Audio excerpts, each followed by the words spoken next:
പുതിയതല്ല കുറച്ച്. അപ്പൊ ഇതാണ് നമ്മുടെ അടുത്ത വിഷു കളക്ഷൻ. അപ്പൊ ഈ ചെയിൻ നിങ്ങൾക്ക് അപ്പൊ ഇതാണ് നമ്മുടെ അടുത്ത വിഷു കളക്ഷൻ. അപ്പൊ ഈ വിഷു കളക്ഷൻ നിങ്ങൾക്ക് ഇഷ്ടപ്പെട്ടിട്ടുണ്ടെങ്കിൽ DM ചെയ്യൂ. ഇതാണ് നമ്മുടെ പുതിയ കളക്ഷൻ. പുതിയതല്ല കുറച്ച്.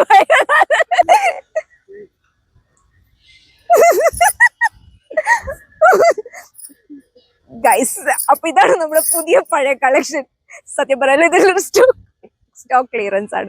എനിക്ക് ഇഷ്ടപ്പെട്ടിട്ടുണ്ടെങ്കിൽ വാങ്ങുക. വെറും 2 സ്റ്റോക്കേ ബാക്കിയുള്ളൂ. 280 റുപ്പീസിനാണ് ഞാൻ ഇപ്പൊ തരാൻ പോകുന്നത്. വെറും 350 റുപ്പീസിനായിരുന്നു ഞാൻ ഓണത്തിന് കൊടുത്തിരുന്നത്. അപ്പൊ വെറും 2 സ്റ്റോക്കേ അപ്പൊ ബാക്കിയുള്ളൂ. അപ്പൊ ഞാൻ ഈ 2 സ്റ്റോക്ക് 280 റുപ്പീസിനാണ് തരാൻ പോകുന്നത്. അപ്പൊ വേഗം തന്നെ ഓർഡർ ചെയ്തോളൂ. വെറും 2 സ്റ്റോക്ക് അവൈലബിൾ. അടുത്ത ഓണത്തിനായി കാത്തിരിക്കുന്നത്. ഈ വിഷുവിന് തന്നെ വാങ്ങണം കേട്ടോ.